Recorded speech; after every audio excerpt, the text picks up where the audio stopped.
नमस्कार। आज हम पढ़ेंगे संसाधनों के वर्गीकरण के बारे में। संसाधन कितने प्रकार के होते हैं, किन आधारों पे उनको हम वर्गीकृत किया जा सकता है, इनके बारे में डिटेल से अध्ययन करेंगे। प्रकृति में अलग अलग प्रकार के संसाधन पाए जाते हैं और उनके निर्माण का आधार प्रकृति है। मनुष्य इन संसाधनों का यूज़ करता है, यूज करके अपनी अर्थव्यवस्था को चलाता है। जैसे उद्योग है, अर्थव्यवस्था आधार है, तो उद्योगों के लिए खनिज की आवश्यकता होती है। यदि प्राथमिक क्रिया की बात करें तो प्राथमिक जो आर्थिक क्रियाएं हैं वे भी डायरेक्ट पर्यावरण से जुड़ी हुई होती है। मानव इन संसाधनों का जो रूप है उसमें परिवर्तन करके उनको और अधिक उपयोगी बनाता है। जैसे लकड़ी है, लकड़ी का यूज़ करके उसने लकड़ी से कागज़ बनाया, लकड़ी से फर्नीचर बनाया, तो उसने उनका स्वरूप बदल के उनको और अधिक उपयोगी बनाया है। संसाधनों में बदलती प्रकृति एवं मानवीय क्रियाओं में विविधता के कारण संसाधनों में विविधता आई है और इसी विविधता के कारण ये आवश्यकता महसूस की गई कि संसाधनों को उनके उपयोग के आधार पर या उनकी उत्पत्ति के आधार पर विभिन्न आधारों पर अलग अलग वर्गों में बांटा जा सके। संसाधनों के वर्गीकरण की यदि बात करें तो संसाधन अनेक प्रकार के होते हैं और इनको वर्गीकरण करने के लिए भी अलग अलग आधार प्रयोग में लिए गए हैं। जैसे उपयोग की सततता के आधार पर यदि हम संसाधन उसको कितनी अवधि तक प्रयोग में ला रहे हैं। उत्पत्ति के आधार पे कि संसाधन की जो उत्पत्ति है वो किस आधार से हुई है। उद्देश्य के आधार पे संसाधन का प्रयोग मनुष्य किस लिए कर रहा है, किस उद्देश्य से कर रहा है। अधिकार या स्वामित्व के आधार पे ये संसाधन है उस पर एक व्यक्ति का अधिकार है, समूह का अधिकार है या किसी देश का अधिकार, यानी स्वामित्व के आधार पे संसाधनों का वर्गीकरण। अब हम संसाधनों के वर्गीकरण को जो चार्ट के माध्यम से देखते हैं, आपको स्लाइड में दिखाई दे रहा है। फर्स्ट जो दिखाई दे रहा है वो है उपयोग की सततता के आधार पे। 3 प्रकार के हैं ये, नवीनीकरण योग्य या असमाप्य। दूसरा है नवीनीकरण के अयोग्य या समाप्य, यानी कि जो जल्दी समाप्त हो जाते हैं। चक्रीय यानी कि वे संसाधन जो कि चक्रीय व्यवस्था में होते हैं। उत्पत्ति के आधार पर संसाधन जो है वो 2 प्रकार के हैं, जैविक संसाधन और अजैविक। जैविक जिनमें जीवन पाया जाता है, अजैविक यानी कि निर्जीव संसाधन। उद्देश्य के आधार पर जो संसाधन है वो 3 प्रकार के वर्गीकृत किया गया है। पहला है ऊर्जा संसाधन, यानी वे संसाधन जिनसे हमें ऊर्जा प्राप्त होती है। ऊर्जा संसाधन जो है वो भी 2 प्रकार के हैं, समाप्य जैसे लकड़ी है, कोयला है, खनिज तेल, यानी इनको एक बार यूज़ करने के बाद में ये हमेशा के लिए समाप्त हो जाते हैं। असमाप्य जैसे वायु ऊर्जा, जल ऊर्जा, सौर ऊर्जा, पवन ऊर्जा, ये सभी जो ऐसे संसाधन हैं, ऐसे ऊर्जा संसाधन हैं जो ऊर्जा प्राप्ति के अक्षय संसाधन हैं। ये समाप्त नहीं होते, दीर्घ अवधि तक इनको प्रयोग में लाया जा सकता है। दूसरा उद्देश्य के आधार पे है कच्चा माल। जो कच्चा माल जो है वो 3 प्रकार से वर्गीकृत किया गया है इसको। फर्स्ट जो है वो खनिज, जो उद्योगों का आधार, उद्योगों में जो कच्चा माल प्राप्त होता है जैसे कि लोहा, तांबा, सीसा, जस्ता।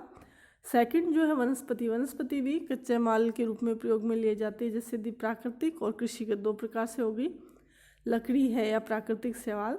और जो सेकंड जो है वो है कृषिगत, यानी रबड़, गन्ना, कपास। तो एक कपास है उससे कपड़ा बनता है, वो उसका कच्चा माल के रूप में प्रयोग में। गन्ना है उससे चीनी बनती है, तो ये उसके उस उद्योग के लिए कच्चे माल के रूप में प्रयुक्त की जाती है। तीसरा जो है खाद्य पदार्थ, यानी ऐसे संसाधन जो मनुष्य अपने खाद्य पदार्थों के रूप में प्रयोग करता है। जैसे खनिज यदि हम बात करें तो नमक एक प्रकार से खनिज है और इसको मनुष्य अपने भोजन में प्रयोग में लेकर आता है। सेकंड है वनस्पति, जिसमें सब्जियां हैं, खाद्यान्न फसलें हैं और जो प्राथमिक क्रिया के रूप में फलों का एकत्रीकरण किया जाता है। तो ये सभी जो वनस्पति जो है वो भी खाद्य पदार्थ के रूप में प्रयुक्त की जाती है। थर्ड जो खाद्य पदार्थ है, पशु और जीव जंतुओं से जो भी खाद्य पदार्थ प्राप्त होता है, पशुओं से दूध प्राप्त होता है। इसके अलावा जो मछलियां हैं, समुद्री मछलियां, उनको भी खाद्य पदार्थ के रूप में उपभोग में लिया जाता है। अगला जो फोर्थ जो है वर्गीकरण, उसका आधार है कि स्वामित्व के आधार पे स्वामित्व के आधार पर 3 प्रकार के संसाधन वर्गीकृत किए गए हैं। फर्स्ट है व्यक्तिगत, यानी जिस पर किसी एक व्यक्ति का या परिवार का अधिकार हो, जैसे कोई भी कृषक है, उसकी कृषि भूमि है, खेत इसका अच्छा उदाहरण है। राष्ट्रीय, यानी ऐसे संसाधन पे एक राष्ट्र का अधिकार है। कोई भी खनिज संसाधन यदि किसी राष्ट्र की या जो टेरिटरी सीमा में पाया जाता है तो वो वहाँ के लिए राष्ट्रीय संसाधन हो गया। तीसरा जो है अंतर्राष्ट्रीय संसाधन, यानी वे संसाधन जिन पे संपूर्ण भूमंडल का, संपूर्ण जो है मानव जगत जो है उनका उस पर अधिकार है, वो कहलाते हैं अंतर्राष्ट्रीय संसाधन। जैसे महासागर है तो महासागर किसी एक देश के लिए नहीं है वरन वो संपूर्ण देशों के लिए, तो ये इस प्रकार के जो संसाधन है वो अंतर्राष्ट्रीय संसाधन कहलाते हैं। अब हम देखते हैं उपयोग की सततता के आधार पर जो वर्गीकरण, कोई भी जो संसाधन हम उसको यूज़ करते हैं वो एक निश्चित अवधि के लिए उसको यूज़ में लिया जा सकता है। कुछ संसाधन ऐसे होते हैं जिनको कुछ समय के लिए यूज़ में ले सकते हैं, कुछ ऐसे होते हैं जो कि दीर्घ अवधि तक चलते रहते हैं। तो उपयोग की सततता के आधार पर जो संसाधन है 3 में हमने देखा था। फर्स्ट था नवीनीकरणीय संसाधन, सेकंड था अनवीनीकरणीय संसाधन और थर्ड था चक्रीय संसाधन। अब हम इनको डिटेल से अध्ययन करेंगे। पहले बात करते हैं नवीनीकरणीय संसाधन, यानी वे संसाधन जिनको हम पुनः प्राप्त कर सकते हैं, यानी एक बार जैसे इनको यूज में लिया ये नष्ट नहीं होते। ये ऐसे संसाधन होते हैं जिनके भंडार में मतलब प्राकृतिक जो क्रिया जो है पारिस्थितिक क्रियाओं द्वारा इनको रिप्लेनिश किया जा सकता है, यानी पुनर्स्थापन किया जाना संभव है। लेकिन जैसे मानव जो है इनका दोहन कर रहा है, जिस दर से दोहन कर रहा है, यानी कि इनकी पुनर्स्थापना यानी कि पुनः प्राप्त होने की जो दर है, पुनः विकसित होने की जो दर, उससे इतनी अधिक तेज़ी से इनका यूज़ कर रहा है कि ये नवीनीकरणीय नहीं रहेंगे और ये भी नष्ट हो जाएंगे। जैसे वनों की बात करें तो वन है, पेड़ पौधे जो पुनः उग जाते हैं, उनमें रिप्लेनिशमेंट या पुनर्स्थापन होता है। लेकिन मनुष्य पेड़ों को इतनी अधिक तेज़ गति से काट रहा है कि उनको समय ही नहीं दे रहा कि वो पुनः विकसित हो सके। तो ऐसी स्थिति में वे क्या होंगे, वो नष्ट हो जाएंगे या वो जो वन प्रजाति जो है वो पूर्णतः नष्ट हो जाएगी, क्योंकि उसको पुनर्स्थापना के लिए समय ही नहीं मिलेगा। ये संसाधन जो है वो जल्दी से नवीनीकरण की क्षमता या सामर्थ्य रखते हैं, ये नवीनीकरणीय संसाधन कहलाते हैं। वन इसका अच्छा उदाहरण है। ये असमाप्य संसाधन होते हैं। इनमें से कुछ संसाधन ऐसे हैं जो कि असमाप्य हैं, अक्षय संसाधन है, जैसे सौर ऊर्जा है, पवन ऊर्जा है। तो जब तक सूर्य है हमें ऊर्जा प्राप्त होती रहेगी, जब तक हवा चलेगी तब तक हमें ऊर्जा प्राप्त होगी, यानी कि ये अक्षय और असमाप्य संसाधन जो हमें दीर्घ अवधि तक सेवाएं प्रदान करते रहेंगे और इनकी जीवन धारणी पुनरावृत्ति संभव है। जैसे हमने वनों की बात की थी कि एक क्षेत्र में यदि आप वन काट देते हैं तो दूसरे क्षेत्रों में हम उनको पुनः उत्पादित कर सकते हैं, लगाया उनको जा सकता है। इसके अलावा ये संसाधन या प्रकृति मित्र भी होते हैं, इको फ्रेंडली होते हैं कि इनको जब यूज़ किया जाता है तो इनसे पर्यावरण को नुकसान कम से कम होता है। अगला है अनवीनीकरणीय संसाधन, यानी ऐसे संसाधन जिनका पुनः नवीनीकरण संभव नहीं है। यदि हम इनको एक बार हम प्रयोग में ले लेते तो ये सदैव के लिए समाप्त हो जाते हैं। जैसे कोयला जो है वो इसी प्रकार का संसाधन है। इनका जो निर्माण है उसके निर्माण में हजारों लाखों वर्ष लगते हैं, लेकिन इनको नष्ट होने में, समाप्त होने में मात्र कुछ घंटे लगते हैं। धरातल पर यदि इनकी मात्रा देखें तो वह भी सीमित है, असीमित मात्रा में नहीं पाए जाते। और यदि इनका हम अंधाधुंध दोहन करते हैं तो ऐसी स्थिति में ये मात्र एक ऐतिहासिक वस्तु बनकर रह जाएंगे। यदि जैसे कोयले की बात करें, कोयले का इतना अधिक यूज यदि किया जाए, यदि उसके वैकल्पिक साधन नहीं खोजे जाएंगे तो ऐसी स्थिति में आने वाले कुछ सालों में कोयला जो है वो मात्र पुस्तक के अंदर एक फ़ोटो के रूप में रह जाएगा, यानी अगली पीढ़ी तक जो है इसका जो यूज़ अगली पीढ़ी नहीं कर पाएगी, ये स्थिति आ जाएगी। तो इसके निर्माण में लाखों वर्ष लगते हैं, जबकि इसको यूज़ जो है वो कुछ ही समय में कर लिया जाएगा। विशेष प्रकार से यदि देखें नवीनीकरण संसाधन में जितने भी प्रकार के खनिज संसाधन हैं, जितने भी जीवाश्मीय ऊर्जा संसाधन है, कोयला है, पेट्रोल है, प्राकृतिक गैस है, ये सभी अनवीनीकरणीय संसाधन हैं और इनके प्रयोग से पर्यावरण को नुकसान भी पहुंचता है। आज हम देख रहे हैं जो हरित गृह प्रवाह की समस्या है, ओजोन की अल्पता की समस्याएं हैं, जलवायु परिवर्तन की बात कही जा रही है। तो जितनी भी वैश्विक स्तर पे समस्याएं जो हम आज देख रहे हैं उसका जो कारण जो है इन्हीं संसाधनों का अंधाधुंध दोहन है। जैसे यदि बात करें हरित गृह प्रभाव की, तो हरित गृह प्रभाव के बढ़ने की एक वजह जो है वो जीवाश्मीय ईंधनों का जो दोहन ही है, जिसकी वजह से वातावरण में कार्बन डाइऑक्साइड गैस की मात्रा बढ़ रही है जो हरित गृह प्रभाव को बढ़ा रही है। तीसरा जो इसी में था वर्गीकरण में वो था चक्रीय संसाधन। पृथ्वी पर कुछ संसाधन ऐसे हैं जिनको बार बार प्रयोग में लाया जा सकता है, जैसे जल है। तो जल इसी प्रकार का संसाधन जो कई बार प्रयोग में आता है, उसको जो है रिसाइकिल करके और कई जो चक्रीय व्यवस्था में इसका यूज़ किया जाता है। जल चक्रीय व्यवस्था में है, जल चक्र इसका अच्छा उदाहरण है, जिसमें हम देखते हैं कि जल जो है वो वाष्पीकरण होता है, बादल बनते हैं, फिर वो पुनः जो है वर्षा के माध्यम से पुनः पहुंच जाता है महासागरों में, सागरों में, नदियों में, फिर पुनः वाष्पीकरण होता है। तो ये एक चक्रीय व्यवस्था जल संसाधन में चलती रहती है। ऐसे संसाधनों को चक्रीय संसाधन कहा जाता है। अगला जो वर्गीकरण है वो है उत्पत्ति के आधार पर संसाधनों का वर्गीकरण।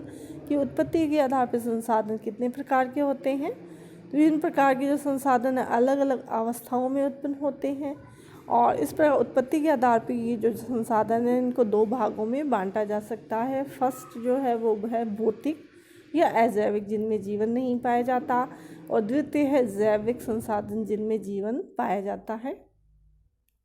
भौतिक तथा जैविक संसाधन यद्यपि इनको अलग की वर्गीकृत किया गया है, लेकिन फिर भी एक दूसरे की पूरक है, एक दूसरे से संबंधित है।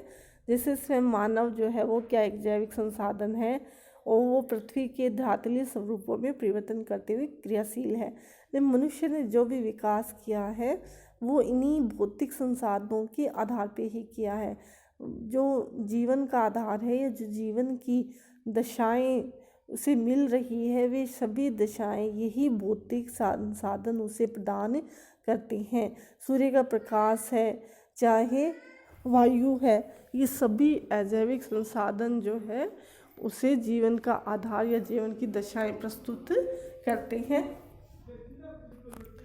फर्स्ट है अजैविक संसाधन, यानी वे संसाधन अजैविक या अकार्बनिक संसाधन जिनमें जीवन नहीं पाया जाता, जीवन क्रियाएं नहीं होती, वे अजैविक संसाधन कहलाते हैं।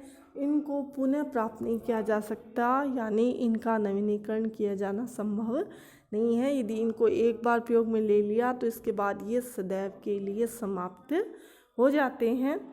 अतः इनके समाप्त होने की श्रेणी, यानी कि इनके ऐसा होने की वजह से इस प्रकृति के कारण इनका जो दोहन है वो पोषणीय होना चाहिए। पोषणीय का मतलब ये है उतना ही दोहन किया जाना चाहिए जितना प्रकृति में पुनः लौटाया जा सके, अदरवाइज ये संसाधन सदैव के लिए समाप्त हो जाएंगे। मानवीय सभ्यता के विकास में इन संसाधनों का अलग अलग रूपों में प्रयोग हुआ है। मनुष्य ने इनका प्रयोग किया है। जब मनुष्य प्रारंभिक समय में उसने कृषि कार्य की, मृदा में उसके लिए उसने मृदा धरातल पे कृषि का कार्य किया था। इसके अलावा धीरे धीरे जब वह औद्योगिक युग में पहुंचा तब उसे खनिजों की आवश्यकता हुई, क्योंकि यही खनिज जो है वो उद्योगों का आधार, उद्योगों की जननी कहलाते हैं। तो उसके जो सभ्यता का जो विकास किया है उनमें अजैविक संसाधनों का प्रमुख योगदान है। भौतिक संसाधनों मनुष्य ने अनेक रूपों में परिवर्तित किया है। उसने अपनी टेक्निक से इनमें चेंजेस भी किए हैं। जहाँ वह नहीं कर पाया वहाँ उसने समायोजन कर लिया। जैसे ग्रीनलैंड, अंटार्कटिका ऐसे क्षेत्र है जहाँ पे वो जलवायु है, जलवायु एक भौतिक संसाधन है, तो वो उसमें चेंज नहीं कर पाया या उसके अनुसार समायोजित हो गया है। अजैविक संसाधनों का जो वितरण है वो असमान है, यानी एक समान नहीं पाए जाते। कुछ ही सीमित स्थानों पर इनका वितरण पाया जाता है। जैसे लोहा है, एल्युमिनियम आदि है, ये तो विस्तृत क्षेत्रों में है। लेकिन सोना, चांदी और आणविक खनिज जैसे यूरेनियम, थोरियम, ये जो खनिज है वो मात्र कुछ ही स्लो या जगहों पे पाए जाते हैं। गिन्सबर्ग ने पृथ्वी तल पर स्थित धातुलीय स्वरूप, जिनमें कि शैल भी है, मृदा भी है, खनिज संपदा भी है, जल संसाधन है, तो इन सभी संसाधनों को भौतिक संसाधन माना है। और ये सभी संसाधन प्रकृति के द्वारा दिए गए हैं, लेकिन ये समान रूप से नहीं पाए जाते, अलग अलग जगहों पे पाए जाते हैं। इनकी मात्राओं में अंतर पाया जाता है, इनकी गुणवत्ता में अंतर पाया जाता है। संसाधनों का उत्पत्ति के आधार पर जो वर्गीकरण में जो दूसरा वर्गीकरण जो है वो है जैविक संसाधन। जैविक संसाधन जिनमें जीवन पाया जाता है। तो जैव मंडल में स्थित ऐसे संसाधन जिसमें निश्चित जीवन चक्र पाया जाता है, ये जैविक संसाधन कहलाते हैं। जैसे वन है, वनस्पति जिसमें संपूर्ण जीव जंतु, पशु पक्षी है, या छोटे जो सूक्ष्म बैक्टीरियाज है, जीव है, मनुष्य है, ये सभी क्या है, जैव संसाधनों के उदाहरण हैं। और जीवाश्मों के कायांतरण के परिणाम स्वरूप उत्पन्न होने के कारण कोयला और खनिज तेल को भी जैविक संसाधन मान लिया जाता है। इनमें कुछ ऐसे हैं जिनका कि नवीनीकरण हो सकता है, जैसे वनस्पति का नवीनीकरण पॉसिबल है, हमने बात की थी। यदि एक क्षेत्र में वनस्पति नष्ट होती है तो दूसरे क्षेत्र में उसको उगाया जा सकता है। लेकिन कुछ नवीनीकरण के अयोग्य है, जैसे कि खनिज तेल। इन संसाधनों के जो जैविक संसाधन हैं उनके मात्रा में वृद्धि की जा सकती है, कमी भी की जा सकती है। पशुपालन है, मत्स्य पालन, वृक्षारोपण आदि कार्यों से इन संसाधनों को बढ़ा सकते हैं। यदि हमें वृक्षों को बढ़ाना है तो वृक्षारोपण कर सकते हैं, मत्स्य पालन करके मछलियों को पालन करके, या जो है अनेक ऐसी वैज्ञानिक विधियां हैं जिनके द्वारा इनकी जो प्रजातियां हैं उनकी संख्या में वृद्धि की जा सकती है। लेकिन यदि इनमें कमी करनी हो तो वनों को काट कर या ऐसे जीव जंतु या प्रजातियां हैं उनकी शिकार करके उनको पूर्णतः भी नष्ट किया जा सकता है, यानी कि उनमें कमी भी कर, यदि मनुष्य चाहे तो उनको बढ़ा भी सकता है और मनुष्य चाहे तो उनको घटा भी सकता है। जैविक संसाधनों के दोहन में तकनीक है और उसको किस प्रकार से यूज़ किया जा रहा है, इनका प्रभाव माना जाता है। और इनमें वनस्पति को यदि छोड़ दिया जाए तो इनको चल संसाधन माना जाता है, कि मनुष्य है, गतिशील प्राणी है, अन्य जीव जंतु है, पशु पक्षी है, वे सभी क्या है, चल प्राणी है, इसलिए इनको चल संसाधन भी माना जाता है। जैविक संसाधनों के वितरण में भौगोलिक घटकों की प्रमुख भूमिका होती है, यानी भौतिक जो जितने भी संसाधन हैं, जिन अजैविक संसाधनों की हमने बात की, वो जैविक संसाधनों के वितरण को प्रभावित करते हैं। जैसे यदि जलवायु है वो एक अजैविक संसाधन है, और उष्णकटिबंधीय जो जलवायु है वहाँ पे वनस्पति कैसी है, सघन है, क्योंकि वहाँ पे वर्षा अधिक है, तापमान अधिक है। लेकिन टुंड्रा क्षेत्र में यदि जाएँ जहाँ पे तापमान बहुत ही कम है, वर्षा जो वो हिमपात के रूप में है, तो वहाँ पे वनस्पति का विकास नहीं हो पाता। यानी जलवायु की जो दशाएं हैं वो वनस्पति के विकास को प्रभावित करती है। तो इस प्रकार से अजैविक संसाधन जो है वो जैविक संसाधनों को प्रभावित करते हैं, उनके विकास के लिए दशाएं प्रस्तुत करते हैं। जैविक संसाधनों में अजैविक संसाधनों की तुलना में विविधता अधिक मिलती है, लेकिन ये कम कठोर होते हैं और इनका विकास भी शीघ्रता से, यानी कि इनको पुनर्स्थापना भी जल्दी से की जा सकती है। जबकि भौतिक संसाधन है उनकी पुनर्स्थापना में बहुत टाइम लगता है, इनके विकास में हजारों से लाखों वर्ष तक लग जाते हैं। भौतिक संसाधन है वो निश्चित मात्रा में है, इनको घटाया या बढ़ाया नहीं जा सकता। नहीं, जैविक संसाधनों में हम बढ़ा सकते हैं, घटा सकते हैं, हमने बात की थी अभी इसी बारे में। मनुष्य मिट्टी नहीं बना सकता, जल नहीं बना सकता, लेकिन वह पेड़ों को उगा सकता है, जीवों को पाल कर उनकी संख्या में वृद्धि या कमी कर सकता है। तो यानी भौतिक संसाधन है वो प्रकृति द्वारा निर्मित है, तो मनुष्य को उसमें कोई योगदान नहीं है, न मनुष्य उनको घटा सकता है न बढ़ा सकता है। लेकिन जैविक संसाधनों में कमी या वृद्धि मनुष्य द्वारा किया जाना संभव है। तो इस प्रकार भौतिक और जैविक ये जो संसाधन हैं वो पृथ्वी पे हैं और इनमें विभिन्नताएं भी पाई जाती हैं, लेकिन अल्टीमेट यदि देखें तो ये एक दूसरे के पूरक हैं, एक दूसरे से इनको अलग नहीं किया जा सकता। ये एक दूसरे को प्रभावित करते हैं। मनुष्य और जो जितने भी जैविक संसाधन हैं वो भौतिक संसाधनों से प्रभावित होते हैं, प्लस वे अपनी गतिविधियों द्वारा भौतिक जो संसाधन हैं अजैविक संसाधनों को प्रभावित करते हैं। तो इस प्रकार आज हमने संसाधनों के विभिन्न आधारों पर वर्गीकरण देखा और इनमें से उपयोग की सत्ता के आधार पे और उत्पत्ति के आधार पर जो वर्गीकरण है इनको हमने डिटेल में स्टडी किया, जिससे हमें ये पता चला कि जैविक संसाधन क्या है, अजैविक संसाधन क्या है, नवीनीकरणीय संसाधन क्या है, इनमें कौन कौन से संसाधन इस श्रेणी में आते हैं, इनकी क्या क्या विशेषताएं होती है। धन्यवाद।